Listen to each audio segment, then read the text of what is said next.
अब ये third part है बोरुटो एनिमे की शॉर्ट एक्सप्लेनेशन का। लेकिन अगर तुमने इससे पहले के दोनों पार्ट नहीं देखे हैं तो उनका लिंक नीचे डिस्क्रिप्शन में मिल जाएगा, जाके एक बार उन्हें भी चेकआउट कर लेना। लेकिन अगर तुमने उन दोनों पार्ट को देख रखा है तो मैं तुम्हें लास्ट पार्ट की थोड़ी सी ब्रीफ एक्सप्लेनेशन दे देता हूँ। तो लास्ट पार्ट में हमने देखा था कि नारुतो सास्के वर्सेस मोमोशिकी की फाइट होती है, जिसमें कि ऑब्वियसली नारुतो और सास्के जीत जाते हैं एंड बोरुटो मोमोशिकी पर फाइनल अटैक करता है, जिससे कि सभी को लगता है कि मोमोशिकी की डेथ हो चुकी है। पर ऐसा नहीं हुआ होता, बिकॉज मोमोशिकी ने अपना कर्मा मार्क बोरुटो को दे दिया होता है, जिससे कि मोमोशिकी आगे चलकर बोरुटो के अंदर से रिजरेक्ट होगा। पर इसके बाद हमें कारा ऑर्गेनाइजेशन से इंट्रोड्यूस करवाया जाता है, जो कि एक क्रिमिनल ऑर्गेनाइजेशन है जस्ट लाइक अकात्सुकी। लेकिन इनके मोटिव अकात्सुकी से बहुत ही ज्यादा डेंजरस हैं, बिकॉज ये पूरे शिनोबी वर्ल्ड को डिस्टेबलाइज करना चाहते हैं। और इस ऑर्गेनाइजेशन का लीडर है जिगान, जो कि एक ओतोत्सुकी है। एंड इसी ऑर्गेनाइजेशन का एक एयरशिप कोनोहा के बॉर्डर पे क्रैश करता है, जिसे कि इन्वेस्टिगेट करने के लिए टीम 7 वहां पे जाती है। एंड वहां पे टीम 7 को एक अनकॉन्शियस लड़का मिलता है जिसका नाम कवाकी है। अब इस वीडियो में हम इससे आगे की स्टोरी देखने वाले हैं कि क्या हुआ। लेकिन यार वीडियो में आगे बढ़ने से पहले एक छोटी सी रिक्वेस्ट है कि प्लीज वीडियो को लाइक कर दो और चैनल को सब्सक्राइब कर दो। और स्टार्ट करते हैं थर्ड पार्ट का एक्सप्लेनेशन।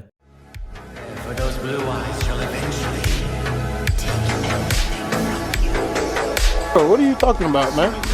कवाकी आर्क की शुरुआत होती है जब टीम 7 का कवाकी को अनकॉन्शियस स्टेट में पाते हैं। जब बोरुटो उसके पास आता है तो उनका कर्माशील रिजोनेट करता है, जो कि कवाकी को जगा देता है। थोड़ी देर बाद गारो, जो कि कारा का एक और इनर मेंबर है, वहां पर आ जाता है और कवाकी के साथ फाइट शुरू करता है। कवाकी अपने कर्मा मार्किंग एक्टिवेट करता है और गारो को इजीली डिफीट कर देता है। लेकिन इसकी वजह से एक ब्लास्ट वेव निकलती है और बोरुटो भी अपनी कर्मा मार्किंग को एक्टिवेट कर लेता है और उस ब्लास्ट वेव को अब्जॉर्ब करके सभी को बचा लेता है। एंड इसके बाद कवाकी अनकॉन्शियस हो जाता है और टीम 7 उसे कोनोहा ले जाने का फैसला करती है। नारुतो उसे अपने घर में रहने का ऑफर देता है, लेकिन कवाकी को ये ऑफर बिल्कुल भी मंजूर नहीं होता, क्योंकि कवाकी अपने पास्ट में बहुत ही ज्यादा ट्रॉमा झेल चुका था, तो वो वहाँ से बार बार भागने की कोशिश करता है। नारुतो उसे दिखाता है कि वो उसे प्रोटेक्ट कर सकता है और धीरे धीरे कवाकी भी एडजस्ट करना शुरू कर देता है। एंड इसके बाद हिमावारी भी कवाकी से फ्रेंडली होने की कोशिश करती है, लेकिन जब वो उसे एक फ्लावर पॉट गिफ्ट करती है तो कवाकी उस पॉट को तोड़ देता है, जिससे कि बोरुटो को बहुत ही गुस्सा आता है एंड बोरुटो उसे बहुत ही बुरा भला सुनाता है। एंड इसके बाद में कवाकी बोरुटो को अपनी पेनफुल पास्ट लाइफ बताता है, जिसके बाद बोरुटो को उसके लिए बुरा फील होता है। एंड में कवाकी बोरुटो से प्रॉमिस करता है कि वो हिमावारी को पोर्ट ठीक करके ला देगा और वो नारुतो के साथ एक नया पोर्ट लेने फ्लावर शॉप पे जाता है। लेकिन फ्लावर शॉप में कवाकी को अपना ट्रोमाटाइज मेमोरीज याद आती हैं और वो इधर उधर अटैक करने लगता है। नारुतो उसे काम करता है और कवाकी को पकड़ लेता है और उसके पैनिक अटैक के दौरान उसे संभालता है और उसे समझाता है कि सब कुछ ठीक होगा। अब मुझे तो ये उस वक्त की याद दिलाता है जब नारुतो को भी पैनिक अटैक होते थे, लेकिन तब नारुतो की मदद करने के लिए कोई नहीं होता था, बट यहाँ पे कवाकी के लिए नारुतो था। एंड अभी कवाकी के नए पोर्ट खरीदने के बाद भी बोरुटो उसे डिमांड करता है कि वो उसे वही सेम पोर्ट ठीक करके दे। एंड इस इंसिडेंट के बाद कवाकी के अंदर गिल्ट एंड रिस्पॉन्सिबिलिटी की फीलिंग और स्ट्रॉन्ग हो जाती है। उसे लगता है कि वो नारुतो और उसकी फैमिली को डिसअपॉइंट नहीं करना चाहता,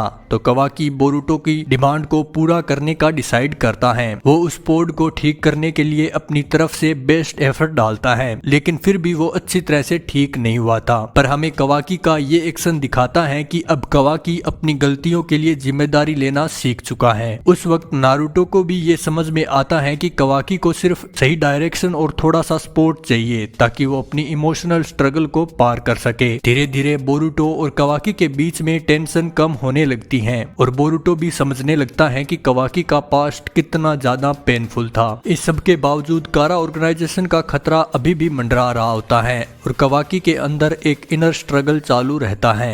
एक तरफ वो नारुतो और उसकी फैमिली के साथ रहकर एक नई जिंदगी बनाना चाहता है और दूसरी तरफ उसके अंदर इशिकी ओतोत्सुकी की प्रेजेंस और कर्माशील की वजह से एक अनजानी सी लड़ाई चलती रहती है। अब यही वक्त होता है जब बोरुटो और कवाकी की बॉन्डिंग और ज्यादा स्ट्रॉन्ग होने लगती है, क्योंकि उन दोनों के पास कर्मशील होती हैं और दोनों को पता होता है कि वो एक बहुत बड़ी लड़ाई का हिस्सा है। बोरुटो जो पहले कवाकी से थोड़ा दूर रहता था, अब उसकी तरफ थोड़ी अंडरस्टैंडिंग और सिंपैथी दिखाता है। एंड इसके बाद दोनों मिलकर कारा और इशिकी के अगेंस्ट लड़ने के लिए तैयार होते हैं और उन्हें समझ में आता है कि आने वाले दिनों में और भी बड़ी मुश्किल उनके इंतजार कर रही है। अब इसके बाद कुछ टाइम बीत जाता है और कवाकी रेगुलर निंजा अकेडमी में जाने लगता है और वहां पर वो रेगुलर मिशन पे भी जाता है और इसके साथ ही कवाकी और हिमावारी की बॉन्डिंग भी बहुत ही अच्छी बन जाती है और कवाकी बोरुटो से ये प्रॉमिस करता है कि वो हमेशा हिमावारी को प्रोटेक्ट करेगा। एंड इसके बाद कोजी कोनोहा में घुसने की कोशिश करता है और वो इसमें सफल भी हो जाता है, क्योंकि उसका चक्रा सिग्नेचर जिराया जैसा ही है जो कि सेंसरी बारू में रजिस्टर है। लेकिन डेल्टा जो कि कारा की एक इनर मेंबर है सोचती है कि कोजी इतना फास्ट काम नहीं कर पाएगा, इसलिए वो भी कोनोहा में घुस आती है। अब ये दोनों यहाँ पे कवाकी को किडनैप करने के लिए आए होते हैं, लेकिन डेल्टा का चक्रा सिग्नेचर सेंसरी बारू में रजिस्टर नहीं है, तो उन्हें तुरंत पता चल जाता है कि कोई कोनोहा में इंट्रूडर घुस चुका है। इस वक्त डेल्टा और नारुतो एक दूसरे के खिलाफ लड़ते हैं और नारुतो उसे क्वेश्चनिंग के लिए जिंदा पकड़ना चाहता था, इसलिए वो अपनी पावर को काफी ज्यादा सप्रेस करके फाइट कर रहा होता है। लेकिन तब भी नारुतो ने डेल्टा को जोरदार धो दिया है, जब तक कि डेल्टा अपने ट्रम्प कार्ड को नहीं दिखाती है और उसका ट्रम्प कार्ड एक लेजर बीम होती है जो कि सभी रीजनरेशन टेक्निक को नलीफाई कर देती है। डेल्टा ये समझ जाती है कि नारुतो उससे काफी ज्यादा स्ट्रॉन्ग है, इसलिए वो इस अटैक को हिमावारी पर टारगेट करने का फैसला करती हैं, जो कि अपने परिवार के साथ दिन बिता रही थी। नारुतो खुद को हिमावारी के सामने ले आता है ताकि हिमावारी इस लेजर बीम से बच सके। लेकिन जब नारुतो इस बीम से बचने की कोशिश करता है तो कवाकी खुद को उसके सामने ले आता है। क्योंकि इस अटैक की स्पीड लाइट स्पीड है तो कवाकी इस पर रिएक्ट करके इसे खुद पर ले आता है, जिससे कि उसका वो हाथ कट जाता है और वो अभी कभी वापस नहीं आएगा। इससे नारुतो को बहुत ही गुस्सा आता है और यहाँ पे नारुतो को इतना गुस्सा आता है कि वो डेल्टा को मारने की सोचता है, लेकिन वो डेल्टा को नहीं मार पाता क्योंकि डेल्टा एक हाई माइंड है। आई मीन डेल्टा एक कॉन्शियसनेस है जिसे कि किसी भी ड्रोन में डाला जा सकता है। हम इस पर आगे अच्छे से बात करेंगे, लेकिन अभी डेल्टा अपने ड्रोन वर्जन को कारा के हाइड आउट में भेज देती है और सबको बताती है कि बोरुटो के पास भी कर्मा मार्किंग है, जो कि सबको सरप्राइज कर देता है। और जब ये सब कुछ चल ही रहा होता है तो कोजी अभी भी कोनोहा के अंदर इंफॉर्मेशन इकट्ठा कर रहा होता है। एंड इस बैटल के बाद कवाकी को एक नया प्रोस्थेटिक आर्म दिया जाता है जो कि नारुतो के आर्म जैसा ही है और ये प्रोस्थेटिक आर्म एक्चुअली नारुतो के चक्रा से पावर्ड है, यानी कि नारुतो के चक्रा की जरूरत होती है कवाकी के इस प्रोस्थेटिक आर्म को चलाने के लिए। इस काइंडनेस के कारण कवाकी कोनोहा में लोगों से घुलने मिलने लगता है और वो ये भी डिमांड करता है कि वो निंजुत्सु सीखना चाहता है। एंड एक टाइम पर वह कुरामा से भी मिलता है और कुरामा उसे बताता है कैसे नारुतो का बचपन भी बहुत ही ज्यादा स्ट्रगल से भरा हुआ था और वो भी कवाकी की तरह एक ऑर्फन था। और नारुतो के बचपन की कहानी सुनने के बाद कवाकी नारुतो के लिए और भी ज्यादा ग्रेटफुल हो जाता है और साथ में कवाकी की नारुतो के लिए रिस्पेक्ट भी बढ़ जाती है। लेकिन अभी दूसरी ओर सासके किसी डायमेंशन में घूम रहा है और इस वक्त वो कारा के हाइड आउट पर पहुंचता है। वहाँ वो दो शॉकिंग बातें देखता है। पहला तो ये कि कागुया अकेली धरती पर नहीं आई थी। कागुया एक्चुअली में एक लोअर रैंकिंग ओतोत्सुकी थी जो कि एक हायर रैंकिंग ओतोत्सुकी इशिकी यानी कि जिगान के साथ धरती पे आई थी। और सासके दूसरा डरावना सच ये रिवील करता है कि एक दूसरा टेंटेल है और ये दूसरा इमेच्योर टेंटेल कारा हाइडआउट में रखा गया है। लेकिन जो बात इससे भी डेंजरस है वो ये है कि जिगान इस टेंटेल से चक्रा की एनर्जी को रोक रहा है ताकि वो कवाकी को पकड़ सके। और क्योंकि इशिकी यानी कि जिगान के पास कवाकी पर कर्मा मार्किंग थी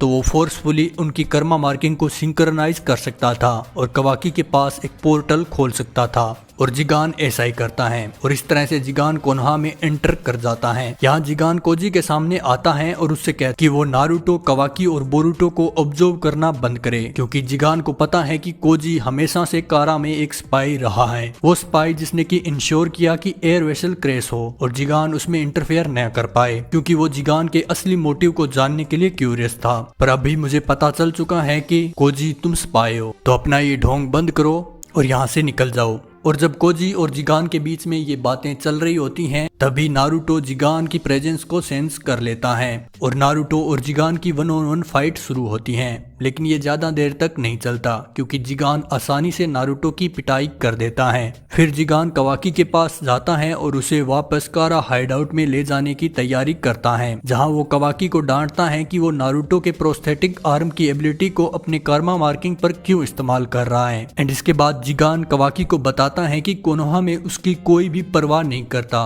और नारुतो भी उसके साथ इसीलिए है ताकि वो उसका इस्तेमाल कर पाए और कारा तक पहुंच पाए, जो कि कवाकी बिल्कुल नहीं मानता।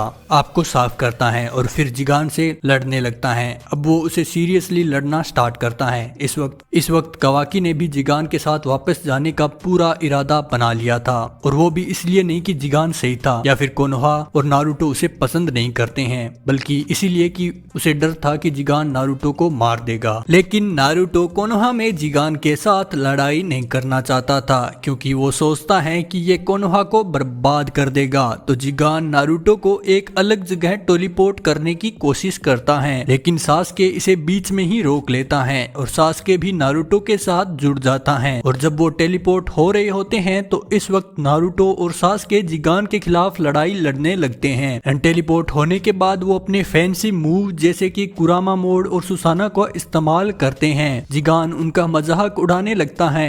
वो इतना आगे बढ़ जाता है कि वो सासुके को उसके सुसानों के अंदर से खींच लेता है और नारुतो के हर एक टाइप के राशिंगान को अब्जॉर्ब कर लेता है जो नारुतो उसके खिलाफ इस्तेमाल करने की कोशिश कर रहा होता है। जब वो दोनों बहुत ज्यादा डैमेज झेल चुके होते हैं तब सासुके समझ जाता है कि जिगान की एबिलिटी मैटर के साइज को कंट्रोल करना है, वो भी उसके मोलिकुलर लेवल पे, मतलब वो चीजों को छोटा या बड़ा कर सकता है। और जब नारुतो और सासुके जिगान के खिलाफ बेकार में लड़ रहे होते हैं तो नारुतो समझता है कि वो आउटमैच्ड है। तो नारुतो ये समझकर कि सासुके ही एकमात्र रास्ता है कारा हाइडआउट या फिर उस डायमेंशन से वापस जाने का, तो वो सासुके से कहता है कि वो रिट्रीट करे और सासुके अपने स्पेस टाइम निंजुत्सु से रिटर्न कर जाता है। और इस वक्त नारुतो एक बड़े से कॉफिन में कैद हो जाता है। लेकिन इसके बाद हमें ये पता चलता है कि जिगान एक्चुअली में इशिकी के द्वारा कंट्रोल किया जा रहा है, जो कि अपने आप को छोटे साइज में श्रिंक करके मोंग के दिमाग के अंदर 2000 साल पहले घुस गया था जब कागुया ने उसे धोखा दिया था और वो उसे 2 हिस्सों में काट दिया था।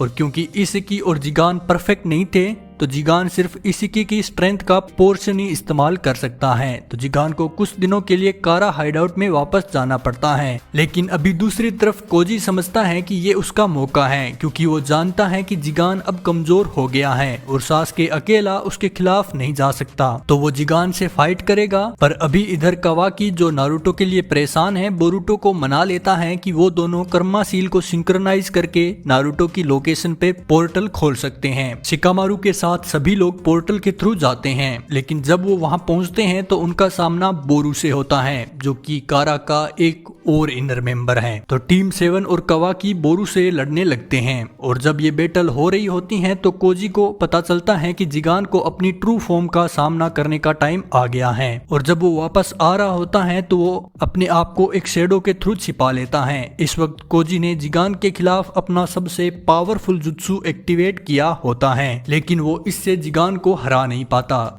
और कोजी अपने चक्रा ब्लेड का यूज करता है जिससे वो जिगान को मारने की कोशिश करता है। जिगान के पास इसको भी काउंटर करने का तरीका था, लेकिन जिगान कोजी को रोकने के लिए इसे आसानी से अब्जॉर्ब कर लेता है। लेकिन कोजी ने ये सोचा था कि इस बार वो कुछ अलग कर सकता है क्योंकि कोजी ने अपनी प्रिपरेशन में कुछ ट्रिक्स भी रखे थे। उसने टोड ट्रांसफॉर्मेशन टेक्निक का इस्तेमाल किया जिससे कि वो एक जायंट टोड को समन कर सकता है और सीधा जिगान पर कूद जाता है, लेकिन वो ज्यादा देर तक नहीं टिकता। कोजी उस टोड का इस्तेमाल करके शेडोज में छिप जाता है और एक पावरफुल जुत्सु एक्टिवेट करता है जिसे जिगान अब्जॉर्ब नहीं कर सकता क्योंकि ये फिजिकल वेपन है। तो ये अटैक सीधा जिगान पर लगता है। जिगान जब इस इम्पैक्ट को महसूस करता है तो अपनी फुल स्ट्रेंथ दिखाता है और आसानी से कोजी को मार देता है। लेकिन हमें यहाँ पर कोजी का एक सीक्रेट रिवील होता है कि कोजी एक्चुअल में जिराया का क्लोन है। लेकिन जैसे ही इशिकी कासिन कोजी को खत्म करने वाला होता है तभी वहां पर एक टोड आता है और कासिन कोजी को वहां से बचा के ले जाता है। लेकिन कासिन कोजी ने एक बहुत बड़े मॉन्स्टर को जगा दिया था, क्योंकि अभी तक हमने जिसको देखा था वो जिगान था, जो कि इशिकी ओतोत्सुकी की 10% पावर को भी यूज नहीं कर रहा था। लेकिन इसके बावजूद भी उसने नारुतो और सास्के का कुत्ता बना दिया था। तो फिर अब सोच के देखो कि जब ये गॉडली बीइंग नारुतो और सास्के के साथ फाइट करेगा तो क्या होने वाला है। अब इससे आगे बोरुटो एनिमे में जो भी इवेंट होंगे उन्हें मैं शॉर्ट में तो बिल्कुल भी एक्सप्लेन नहीं करने वाला,